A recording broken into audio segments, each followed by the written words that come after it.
बात का वाक़या है, मुल्तान के साथ एक शुजाबाद नवाब शुजाउद्दौला होते थे। एक कत्ल के मुकदमे में चला गया, कत्ल नहीं किया था, बाकी छूट गए, यह गरीब था। सारा मलबा इसी के गले में फंदा आया। 302 में हत्या के इसको फांसी की सजा हो गई। दिनों का इंतजार हो रहा, वो दिन भी आ गया जिसकी सुबह इसको फांसी होनी थी। और मुलाकाती आ रहे हैं मुलाकात करने के लिए। माँ बूढ़ी थी, आई, अम्मा रोई कि बेटा तू ही एक बेटा था सहा। लगा अम्मा तेरी को, अम्मा पूछ लेगी तेरी कोई वसीयत।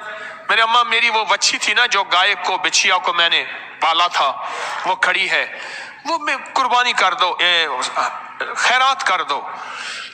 अब मैं तो रहा नहीं, तो मैंने तो उसको गाय फिर उसको पाला था शौक से, मेरी गाय होगी, फिर दूध पीऊंगा, फिर उसके बच्चे होंगे वगैरह। माँ ने कहा बेटा अगर तू नहीं रहा तो मैं भी उसको। माँ ने जाते ही आखिरी मुलाकात की और जाते ही उसको ज़बह करा के गोश्त गरीबों में तकसीम करा दिया, उसको खैरात कर दिया। सुबह जब तख्तेदार पे उसको चढ़ाया, वक्त मुकर्ररा के बाद जब उसको उतारा तो वो जिंदा था, उसकी गर्दन खिंच चुकी थी।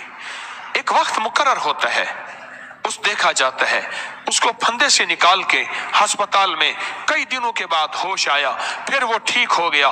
गर्दन उसकी खिंच के बहुत लंबी, आंखें बाहर निकली हुई, बाकी उसकी सेहत ठीक हो गई।